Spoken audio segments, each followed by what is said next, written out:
Hi, my name's Lauren Bell. I'm a PA student here at Damon, and based on your signs and symptoms and your history, we are going to diagnose you with gout today. What is gout? So gout is an accumulation of uric acid crystals in your joint. So this kind of has been a long time coming. Typically about 10 to 20 years ago is when all this would have started. It starts with what we call hyperuricemia, which is high uric acid in your blood. And then over time that continues to accumulate, and it eventually deposits as crystals in your joints, causing release of inflammatory mediators, which is what's causing your symptoms of like pain, warmth, and inflammation. So who gets gout? Why do I have this? So typically we do see it, the peak age is in your 50s, so that would make sense as to why you're getting it now. And it's also commonly seen in men compared to women until menopause, and then we see it equally in men and women. But it affects about 4% of the population. Is there anything I did that increases the risk of this? Yeah, so there's a couple of things that can increase your chances of getting gout. A high purine diet, which can include red meats, shellfish, and alcohol, specifically beer. Obesity can increase your risk of gout.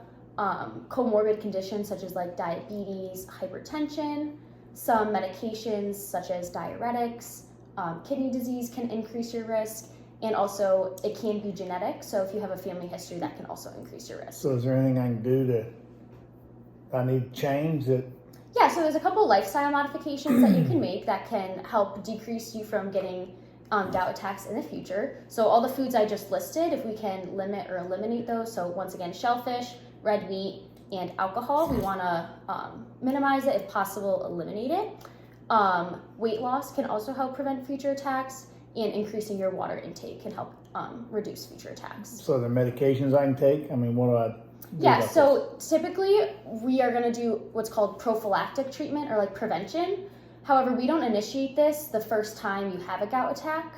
So that's not really something I'm worried about today. If you keep having these attacks in the future, then we can talk about preventive treatment. But for the time being, we can give you some medications that can help reduce your symptoms. So that can include NSAIDs, which can include like ibuprofen. Indomethacin is the most common that we use for gout. We can prescribe you colchicine or a steroid. All of those won't prevent future gout attacks, but they should help your symptoms with this gout attack. Now, if I decide not to do the medication, is there any risk if I don't want to be treated? Yeah, so once again, your first attack, we're kind of just treating it as is. But in the future, if you do keep getting gout attacks, it can lead to chronic tophaceous gout, which is essentially what's happening to you now is going to be happening to you all the time in kind of a less severe form. So you'll always have some sort of joint pain with this, kind of like a chronic arthritis.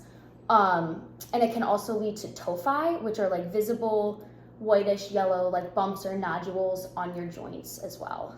So right now we're not going to worry too much about that, but if you keep having these attacks in the future, we're going to give you treatment to help prevent chronic gout from coming. Do I need to call back if things changes or? Yeah, so we're going to want you to call back if you develop a fever, because we don't typically see a fever with gout. So if you do get a fever, that's something that's a little concerning.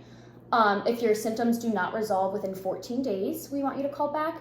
If your symptoms worsen despite treatment, and if you experience these symptoms in any other joints as well. Am I going to have to take tests? Are they going to test me for something, or is this just, are we sure this is it?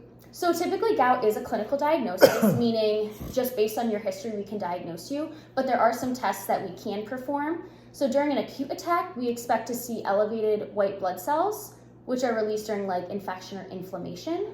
We call that leukocytosis. And then we also expect to see an elevated CRP, which just basically means inflammation.